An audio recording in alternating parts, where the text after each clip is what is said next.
This is CGTN, China Global Television Network.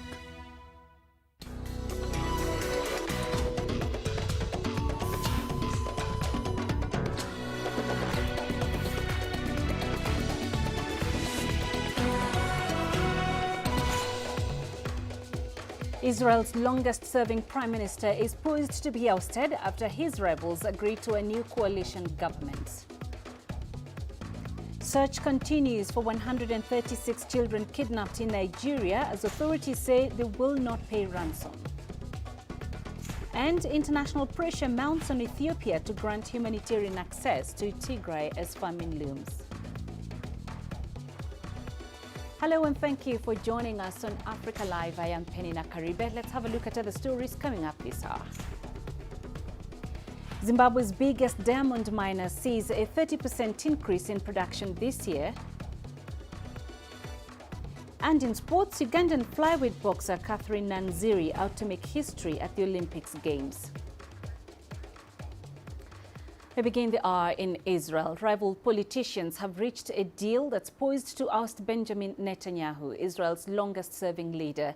If approved by lawmakers, Naftali Bennett, who heads a small right-wing party, would become prime minister under a rotating agreement. The power-sharing deal involves 8 opposition parties and was announced ahead of a midnight deadline on Wednesday. Stephanie Fried has more from Tel Aviv.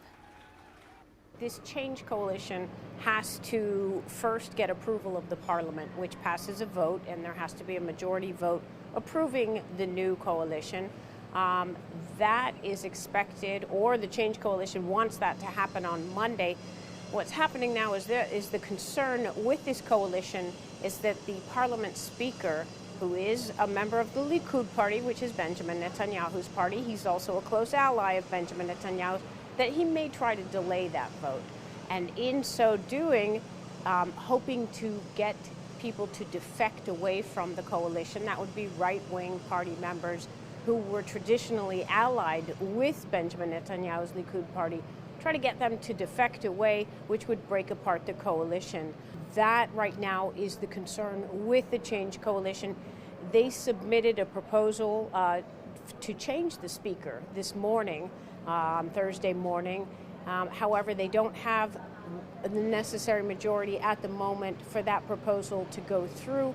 But right now, that's what happens. If the parliament does approve the coalition, then they're sworn in. But again, a few days could mean a lot of time when you're talking about this coalition that is so fragile and can't afford to lose even one member. Pressure is mounting on Ethiopia to declare a ceasefire in the northern province of Tigray to allow humanitarian organizations to reach millions of people who face famine. The war in Tigray has disrupted harvests and led to huge problems for the delivery of food aid to communities, particularly in rural areas. More than 2 million are thought to have been displaced by the conflict. The UK has called for a cessation of hostilities by all conflict parties and unfettered humanitarian access so that aid can flow and famine can be averted. The UN says up to 90% of the population in Tigray are in need of food aid. All right, so CGTN's Girum Chale is live for us in Addis Ababa. For more on this, Girum, there are fears of food shortages in Tigray and this pressure for humanitarian organizations to be allowed to access the people there. What more can you tell us about this? So the Tigray conflict indeed has made a lot of people leave their localities, and perhaps day-to-day lives have been disrupted, and it's been a while, a few months now.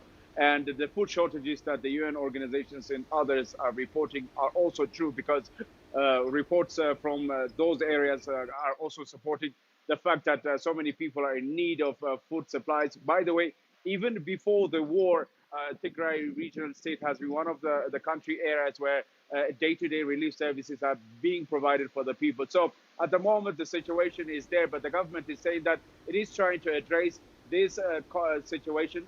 And by the way, from 93 localities, the administrative areas in Tigray region, only 14 of them are being administered by the government when it comes to providing relief services, but the rest 79 are being covered by the UN and other relief organizations. So the government is working, saying that it's working with aid organizations, and it's also collaborating others who wish to support this relief services. All right, we have seen pro-government protests groom against the U.S. pressure over Tigray. How is the government itself reacting to claims that some fighting is still hindering humanitarian access to victims in Tigray? Peninah, first, the government that we've spoke to, by the way, we spoke to a higher official from Ministry of Foreign Affairs just now for this report. They said that the conflict in Tigray is not really happening. There is no major conflict happening. Of course, in pocket areas in different parts of the region and state, there are also sabotage, majorly, as they said, from the TPLF side. And also the government mission of capturing former leaders of TPLF is ongoing. The mission is not completed yet, but they say that in general, the Tigray regional state is peaceful, and the provisional administration itself is handling so many government relief services and other administrative works at the moment. On the other hand, you should understand that when it comes to providing relief services and opening humanitarian corridors, the government said they have opened doors before, and international aid organizations, however, are perhaps not using this opportunity properly. Even the higher officials are accusing that some UN organizations are even supporting the TPLF group, which the government calls, by the way, terrorist groups in different sites. So the government wants to accompany these relief workers to different areas. They said they are not happy with this, but the opening of humanitarian corridors is not really an issue in Ethiopia, they say. But as you have said, aid organizations and even some people from the TPLF side are saying that Addis Ababa is preventing humanitarian access in the Tigray regional state, which the government obviously also is denying the fact. But the continuation of the story is that people are still in need of humanitarian and relief services, and they should be provided with that. The government is at the moment providing that alongside aid organizations. All right, Gurum, we appreciate that update. Thank you very much. Gurum Chala live in Addis Ababa. Meanwhile, in Nigeria, gunmen abducted 136 students from an Islamic school on Sunday in Niger State. This number by state officials is lower than the estimate of 200 previously given by the federal government. On Sunday, an armed gang on motorcycles attacked the town of Tagina. State officials contacted parents in the following days to ascertain the exact number of missing children. President Buhari, in a statement issued on Monday, said security agents were searching for about 200 students. Niger State Deputy Governor Ahmed Mohamed Ketso then told reporters the number of missing children had been established. Criminal gangs have been blamed for the rise in kidnappings for ransom in northern Nigeria in recent months. More than 800 students have been abducted since December. We can now confirm that a total of 136 students were abducted. This was followed by briefing on measures being put in place for the safe release of the abductees. In our last update, we disclosed that government was making efforts to identify the bandits, their location through the combined effort of the security agencies. We also confirmed the government had ordered all boarding schools in the area to temporarily revert today. Perhaps the reason the bandits attacked the Islamic school. Government is now in touch with some of the parents of the kidnapped children. They have been assured of the safe return of their wards. Let me reinstate our stance not to pay any form of ransom to any criminal like called bandits. Our correspondent Deji Badmas joins us live from Lagos with more on this. Deji, in Niger State, we're hearing the government saying the search for students kidnapped on Sunday is continuing. What's the latest on that?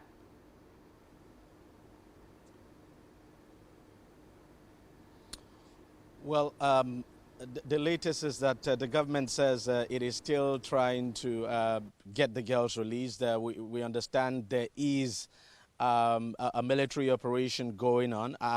They are not revealing details of that military operation, but at the same time, we also understand talks are going on.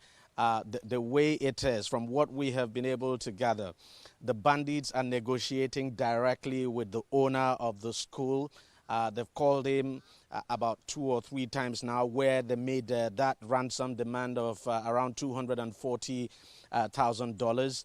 And so they're talking directly with the students. And from what we're gathering, the government is actually not talking to the bandits directly.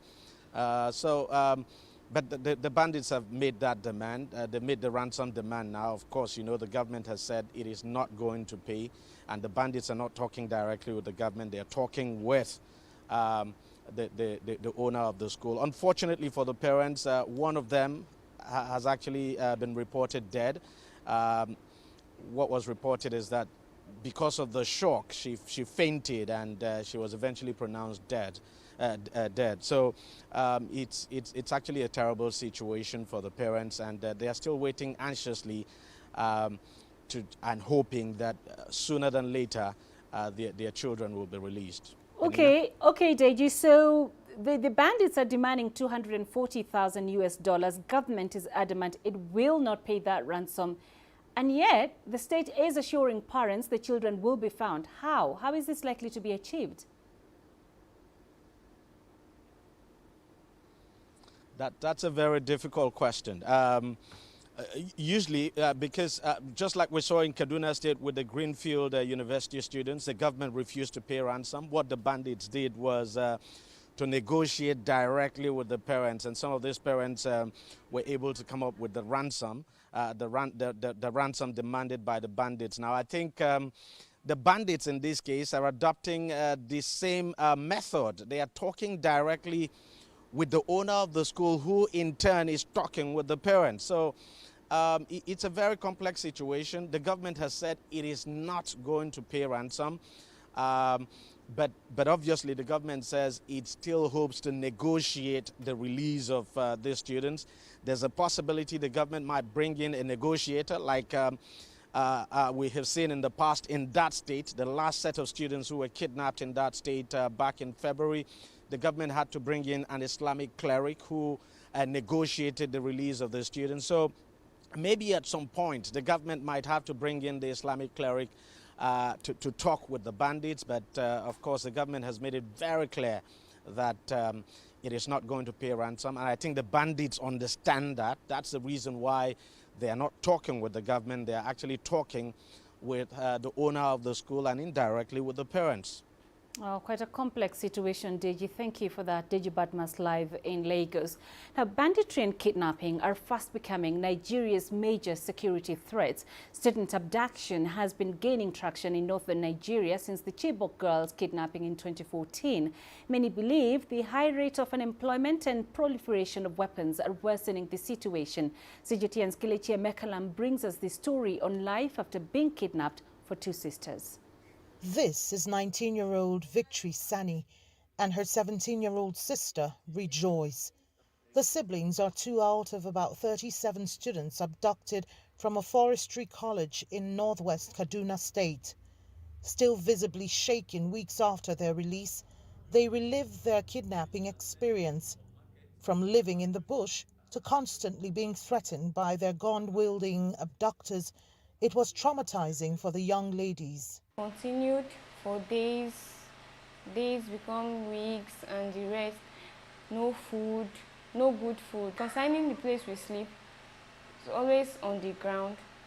When it's evening time, there is man that always help us to cut leaves. We spray it on the ground and we lie down under cold. Sometimes we wake up in the morning and we see scorpions and snakes around us. There was no change of clothes. The water, very dirty.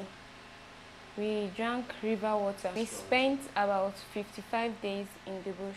It happened in the hostel. They broke the fence and came in. They said we should stand up, and we started moving. We moved for 4 hours. We got to the bike, and on the bike we moved for 2 hours. After 55 days in captivity, they were released to reunite with their families. A nightmare these girls and their family continue to relive. From day one that our children were kidnapped, we were under psychological arrest. We were under mental arrest. We were under emotional arrest. It was in our presence they brought the children, citing them In fact, I was overwhelmed with joy, and I've been basking in that joy from then till now. Any sound gets me scared like that, and anytime I'm sleeping, I still see these people in my dreams. Insecurity is fast crippling Nigeria's education system. Students risk their lives to secure an education, and the situation is worsening. In the last 6 months, about 800 students have been abducted from their schools in coordinated attacks. What is driving kidnap for ransom or abduction in Nigeria? Reward for the crime. In this instance, the reward is ransom. So the ability for these criminals to not only place a ransom demand, but to collect the ransom demand and to spend it is the number one driver. These non-state actors have more weapons in their hold than the security agencies have, and so they are bold about it. Both the federal and state government need to pursue a policy of engagement with the people and even with the bad guys, so that they understand what is happening and then they take measures to stop this. Currently, I'm not seeing enough engagement. School abductions didn't just start recently. The 2014 Chibok schoolgirls kidnapping shocked the entire world, raising global outrage. Reports of ransoms being paid for people to be released continues to spark debates on the profitable criminal enterprise that's put the lives of many children at risk, many of whom aren't lucky enough to make it out alive. Kelechi Emekalam, CGTN Abuja, Nigeria. So how are these abductions affecting school children, whether they are victims or friends of the victims? And what kind of psychological help do survivors and parents of victims need? Let's bring in Aisha Buba, the lead psychologist and founder of the Sunshine series, which provides mental health services. She joins us from Abuja. Aisha, let's begin with the parents of the victims. Describe for us the kind of trauma this has on them and how they are assisted to cope. Well, this is quite a traumatic experience that no parent would want to go through, most especially for the fact that there is already maybe some form of anxiety and fear related to COVID-19, safety of the child, letting the child go out, and then they're faced with a different kind of violence where they get kidnapped. So this is a very traumatic experience for parents. I think I read on the news yesterday, 2 parents of kidnapped children died out of fear and panic, possibly. So yes, it affects them. It can cause trauma, PTSD, which is a prolonged trauma experience. It could cause depression. It could cause anxiety, which can be very severe to the point where it leads to physical ailments. So there are different things that can affect parents of children who have been kidnapped, mostly trauma. In terms of what kind of support they receive, I am not sure I have heard of any form of psychological support that they get, but this is definitely meant to be a criteria. There has to be, at least during the event, the traumatic event, there has to be at least some form of psychological first aid administered. I'm not sure that's done, to stabilize the parents, to help with their emotions, to help them cope and think clearly in the face of that kind of trauma. And of course, a more long-term psychological support where they receive therapy to help them deal with what they went through during that difficult moment. So I am not very sure that these type of measures are put in place for parents. Okay, so there are these children and teachers who are lucky to get released. How do you help them deal with the experiences? And also, how does the trauma manifest later on in their lives in the long term? So just like the parents, for teachers, for peers, for the students who are being kidnapped, they all should be getting some form of psychological support. They should be getting some form of therapy to help them deal with the trauma. This should be a given. This should be a standard procedure. And on the longer term, of course, it can affect the kids in the sense that they develop some form of anxiety or fear or panic or avoidance of certain kinds of situation, or they experience fear in terms of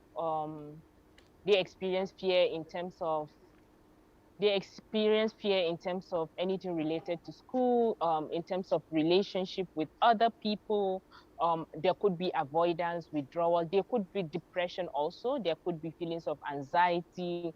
So of course, especially with those who have been released, there could be survivor guilt in case somebody lost their life during the encounter, or there could be also grief in case there is any loss of life associated to the kidnapping. So these, of course, are all traumatic childhood experiences that can lead to other bigger psychological issues when they grow up.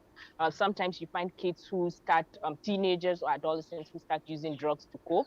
And when you start tracing the root cause of the problem, you realize it's coming from an adverse childhood experience, just like this kidnapping. All right, we appreciate those perspectives. Thank you very much, Aisha Buba, for joining us.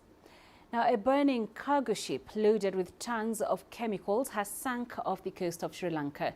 The vessel had been burning for nearly 2 weeks but began to sink early on Wednesday as crews tried towing it. The Express Pearl was carrying 1,400 containers with everything from oil to nitric acid to cosmetics. It's now turned into one of the nation's worst marine disasters. Piles of plastic pellets have washed up on shore, and the government has halted fishing along parts of the coastline. Hundreds of soldiers have been deployed to clean up the beaches. This is Africa Live, coming up to 21 minutes into the hour. Let's take a quick break. Coming up, the FBI investigating cyber attack that disrupted meat production in several countries, including the US and Australia. And we feature Nigerian innovators turning waste plastic into cash.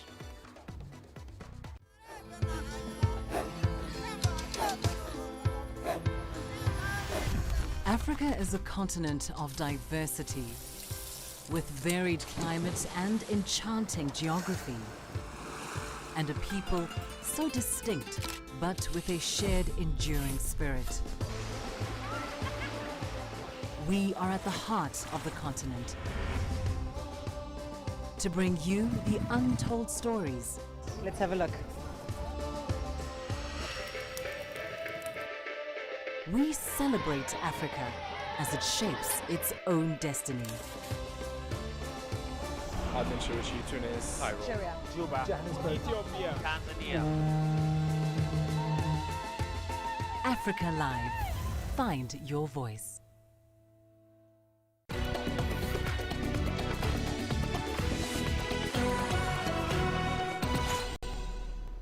The FBI is now investigating a cyber attack on the world's largest meat processor. JBS says the hack disrupted meat production in several countries, including the US and Australia. Greg Navarro reports from Sydney. Offices for Australia's largest meat processing company were empty in Queensland earlier this week, where thousands of workers were expected to lose several days' worth of wages. JBS says it was forced to shut down its Australian operations because of a cyber attack over the weekend. So it is actually the system, the network through which actually the attacks happened. So probably the hackers found out a way to get into one of the system, and because then multiple systems are connected through ports and those ports were not properly guarded, so probably they could become successful in terms of launching those kind of attacks. The Brazil-based company reportedly told the White House that disruptions to its Australian and North American operations likely originated from criminals operating in Russia. JBS is another example of a major consumer company being impacted by organized crime, seeking to impose costs so that they can get paid a ransom. About 70% of what JBS produces in Australia is exported. The company has nearly 50 facilities around the country, including feedlots and meat processing sites. There's also the flow-on effect to consider, meaning there are a lot of people and businesses that aren't directly employed by JBS, but certainly rely on its business and, more importantly, its money. Last month, a cyber attack on U.S.-based Colonial Pipeline led to gasoline shortages across parts of the country. Experts say the types of cyber attacks where criminals block access until a ransom is paid are becoming increasingly common and often go unreported. Of course, the reputation of the business. So that matters a lot, because they don't want themselves to be seen by the consumers or the customers that a company whose data is being breached, whose privacy of the data has been violated by some third party or some hackers or somebody else. I think a big part of this is that you have to make sure you actually have visibility into the threat. And a lot of organizations aren't able to find and fix different vulnerabilities faster than the adversaries that they're fighting. JBS says it has made significant progress in resuming operations at the majority of its facilities in Australia and North America. Greg Navarro, CGTN, Sydney. Ugandan police are piecing together evidence from the failed assassination attempt targeting General Edward Katumba Wamala. His daughter and driver were killed in the attack on Tuesday. Police are reviewing CCTV camera footage to find the assailants, as CGTN's Hilary Ayesiga reports. Police have released CCTV camera footage of the alleged assailants raiding on motorcycles. The footage shows 4 men riding on 2 motorcycles which appear to be trailing General Katumba Wamala's vehicle. Police are appealing to the public to help identify the men. The joint security team say they also recovered cartridges at the scene for forensic analysis. President Yoweri Museveni tweeted saying the investigation teams have clues regarding the attack. President Museveni referred to attackers as terrorists who deserved to die. The president also applauded General Katumba's bodyguard for firing back at the attackers, and one of the assailants was injured in the crossfire. Meanwhile, General Katumba also released a statement about his health, saying his injuries are not serious. He says the doctors had so far removed 1 bullet, but 1 more remains because it is lodged in a delicate position. Hilary Ayesiga, CGTN, Kampala, Uganda. International medical charity Médecins Sans Frontières says more than 500,000 people in the east of the Democratic Republic of Congo have been left without access to clean drinking water following a volcanic eruption on May 22nd. The lava flows from Mount Nyiragongo damaged homes and a water pipeline in the eastern city of Goma. CGTN's Chris Ochamringa has more from Kinshasa. The eruption of Mount Nyiragongo in eastern DRC destroyed hundreds of houses on the outskirts of Goma City 11 days ago. The city's water pipeline was also damaged by the lava flows. Aid agencies say more than 500,000 people in Goma have been left without clean drinking water. Thousands of people who fled to neighboring areas are in dire need of food, shelter, and water. The basic needs are all there, and water is one of the critical one, and we are really worried about that, and we think that there is a need to scale up the response and provision of safe water, but also sanitation in general. And this in order to avoid the spread of waterborne diseases, such as cholera, for example, that is endemic in Sake. Authorities in Goma ordered more than 400,000 people to evacuate the city last week over fears of another eruption. International humanitarian organizations have started assisting the displaced people. On May 22nd, Mount Nyiragongo erupted, spewing lava that caused widespread destruction on the outskirts of Goma City.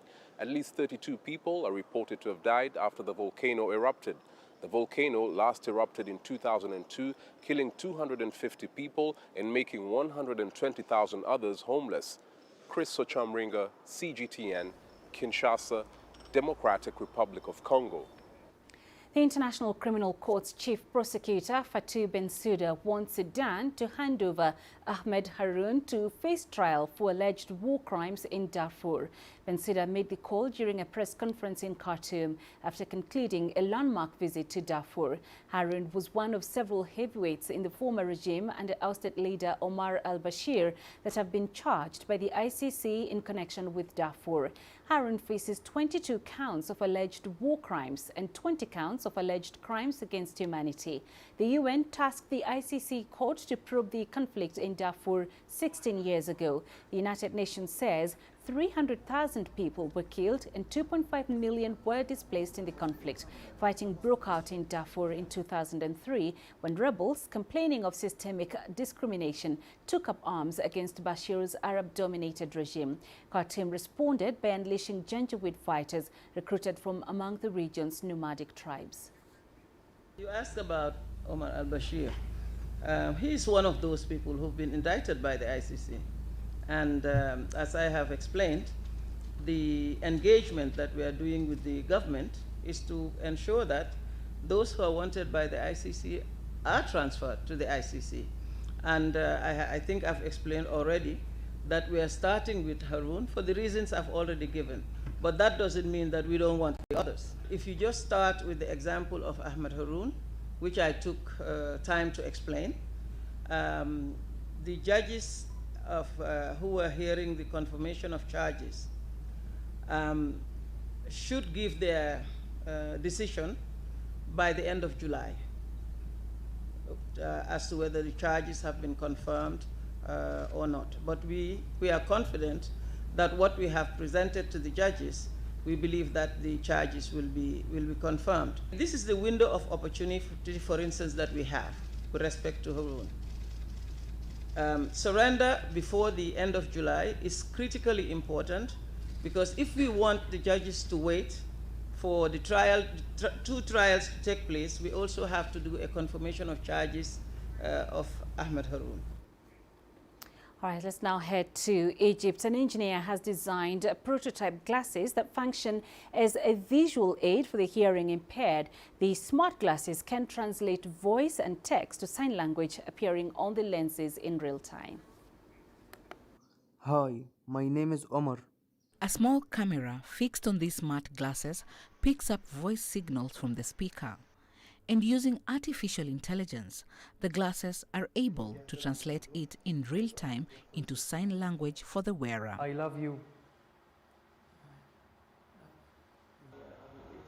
The small lens aims to facilitate two-way communication between those who cannot hear and those who do not know sign language. An image is built to appear around 50 centimeters away from the eyes so as not to disrupt vision. Omar Abdisalam based the design on a few products available in the United States. The idea is for a hearing impaired person to wear them, and when someone speaks to them, they can press a button, which then translates people's voices to sign language, which appears on a screen in front of the eye. It uses augmented reality. Secondly, when the user uses sign language through sensors, the glasses will be able to translate this into speech, allowing the other person to hear what they are saying. If the user wants to read something, all the user has to do is push on another button, and through sensors, the glasses can translate the text into sign language.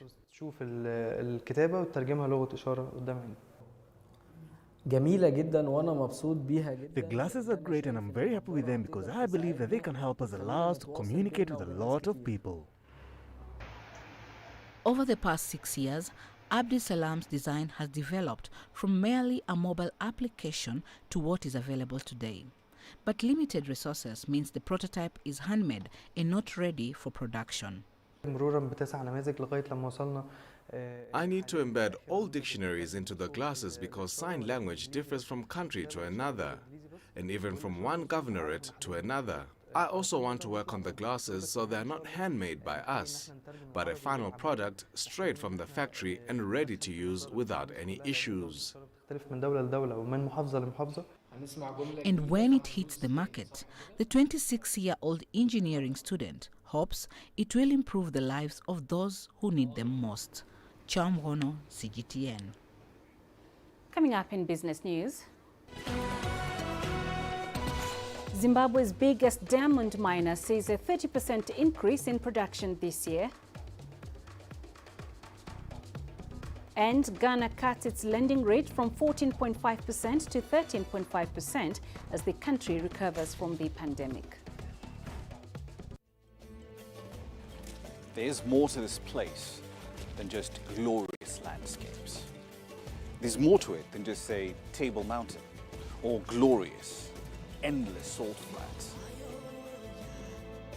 There's more to it than countries that are home to some of the deepest mines in the world. There is so much more to this place, even if it is home to some of the finest diamonds on the planet. It is the sheer diversity of the people who call Southern Africa home, and the relentless drive to make it a better place that make it so special. And we know that because this too is home.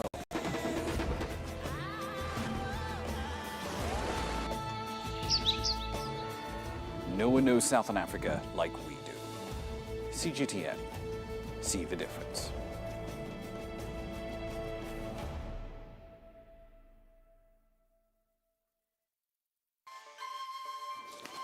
You don't find the stories of North Africa by sitting on the sidelines. You've got to get out, go there, and you'll find them. In the bazaars of Casablanca, among the crowds in Cairo, who come to visit Cairo, the ancient capital of Egypt. Along the waters of the Nile, along the sands of the Sahara. No one else will take you where we can in North Africa. No one else will show you what it's all about. CGTN, see the difference.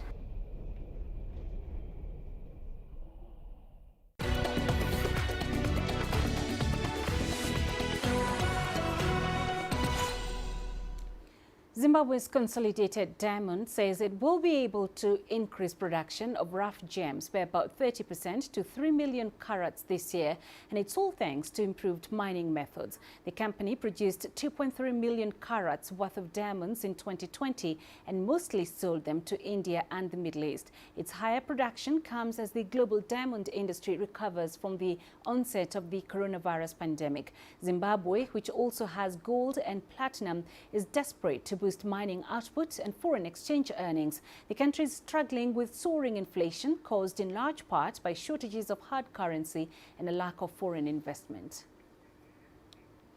The state-owned Nigerian National Petroleum Corporation is looking to buy a 20% stake in Africa's biggest refinery project. The commissioning of the Dangote refinery is expected to start in early 2022. As CGTN's Deji Badmus now explores, the refinery is critical for Nigeria. Despite being the continent's biggest crude oil exporter, it has to import all the fuel used in the country since all the 4 state-owned refineries are not operational. Reputed to be Africa's biggest oil refining facility and the world's largest single-train plant with a 650,000 barrels per day capacity, the Dangote refinery is nearing completion and expected to begin operations next year. It's one of the 6 private refineries being built that the government-owned NNPC has expressed interest in acquiring minority equity stake in. The NNPC says the move is in line with government policy, which stipulates the mandatory participation of the state's oil firm in any privately owned refinery that exceeds 50,000 barrels per day capacity, so as to safeguard national energy security. The plan has raised eyebrows, but experts say it may not be out of place, calling instead for transparency in the entire process. The first thing we need to look at is for the deciders, in which case the government and the NNPC, to let us know the parameters with which they decided that they wanted to invest in Dangote. The second part of it is that how is this investment different from other PPP investments, public-private partnerships?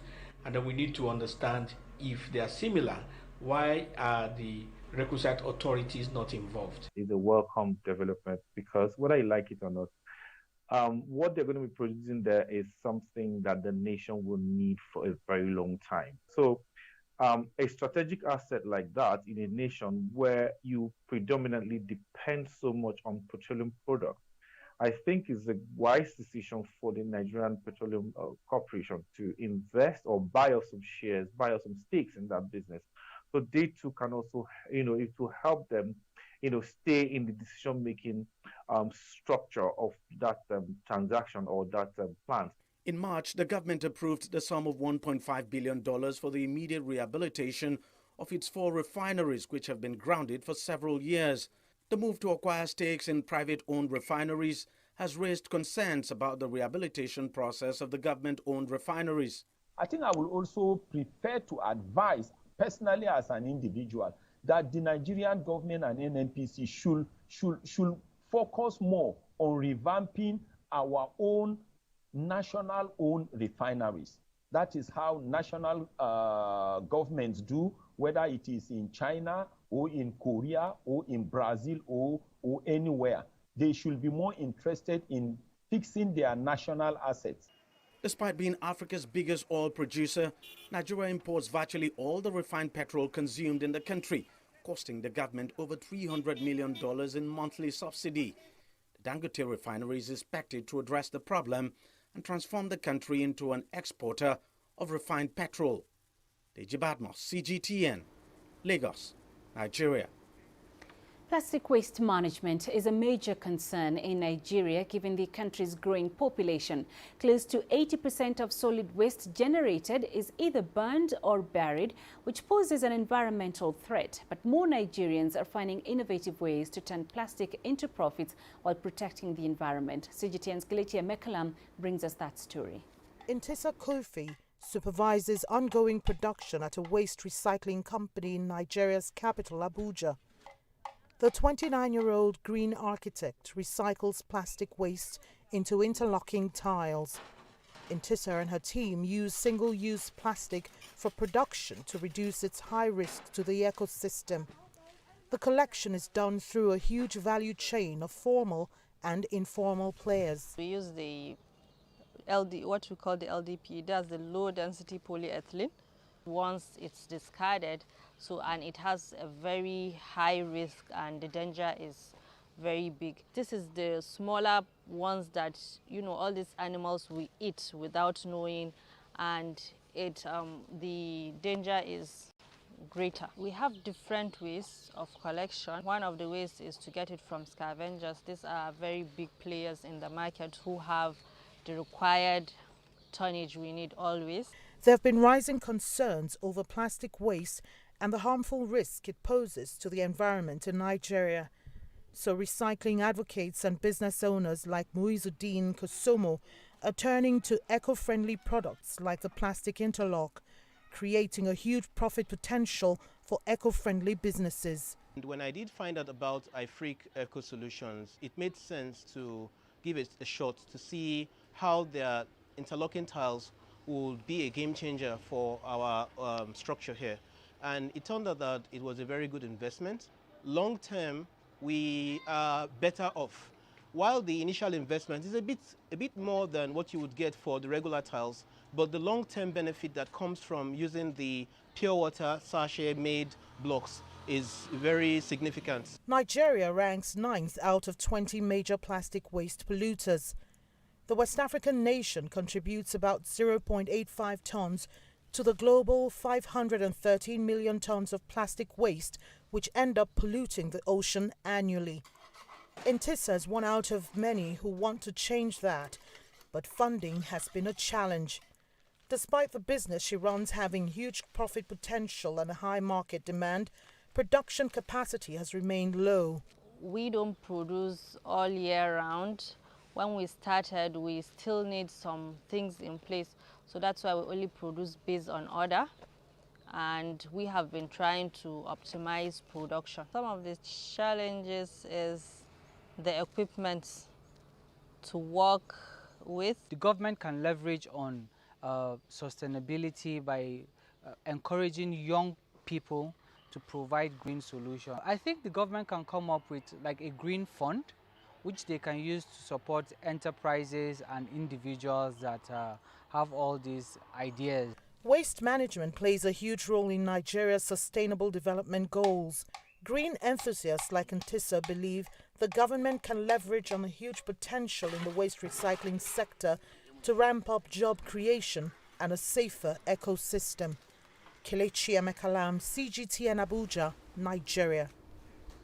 Ghana's central bank has reduced its lending rate from 14.5% to 13.5%.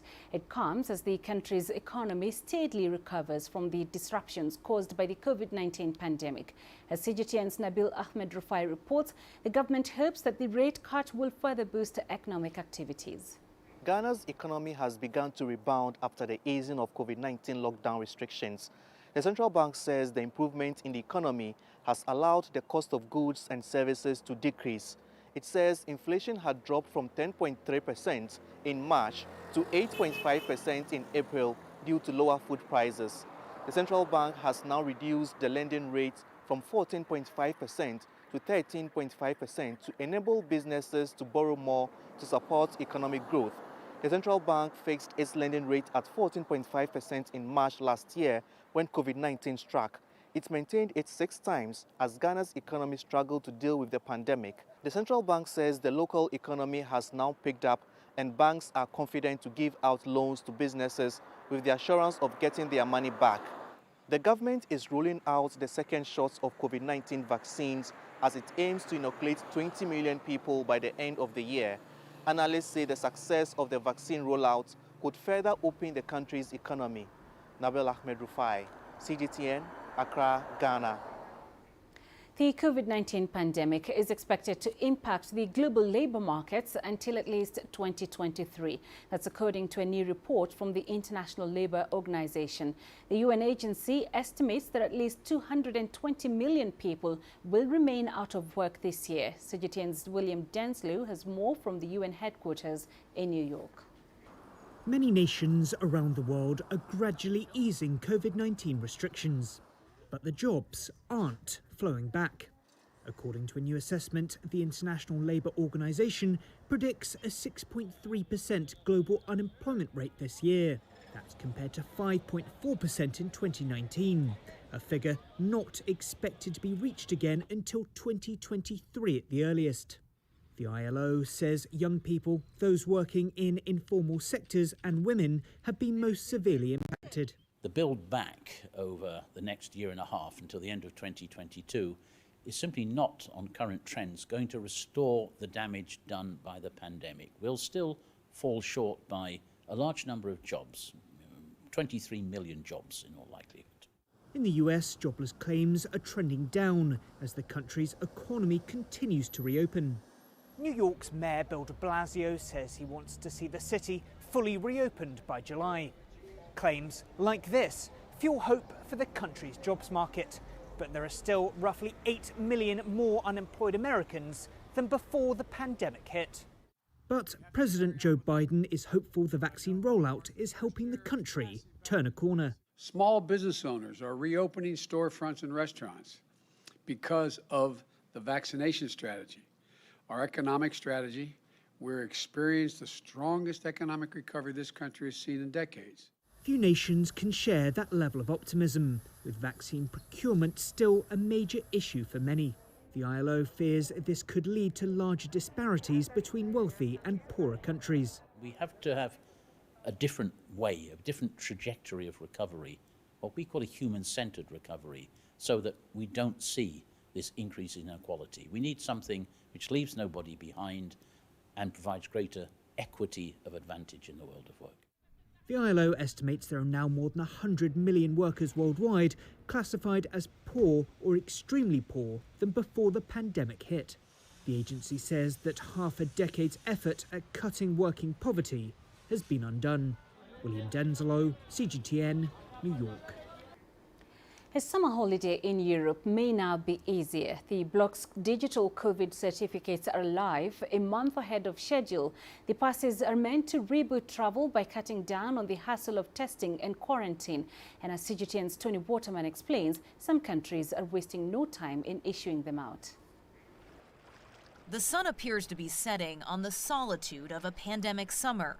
The EU has officially launched its COVID certificate gateway, a system to verify whether travelers have been vaccinated, have recovered from the virus, or have tested negative within 72 hours. The gateway underpins the EU's digital COVID certificate, which offers the promise of unlocking hassle-free travel around Europe this summer. This is a great success, well ahead of time, which gives us every reason to be confident that the system will be fully up and running by the 1st of July. July is the deadline to start issuing the passes, but some member states are wasting no time. 10 linked up on day one, and 7, including Denmark, Greece, and Croatia, are already issuing passes to their citizens and accepting them from visitors. The certificates, which take the form of a QR code, are meant to exempt travelers from restrictions like quarantine and testing. Whoever is not vaccinated can get a digital certificate for test or recovery. Whoever does not have a smartphone can get it on paper. With the certificate, we want to help people to move freely in times of pandemic.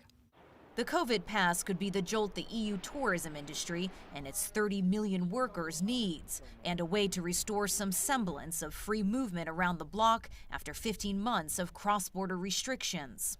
For now, the COVID certificate is for Europeans only, but Brussels is in talks with outsiders like the U.S. on extending the program. Before they can do that, though, they'll have to find a way to ensure all the documents are authentic.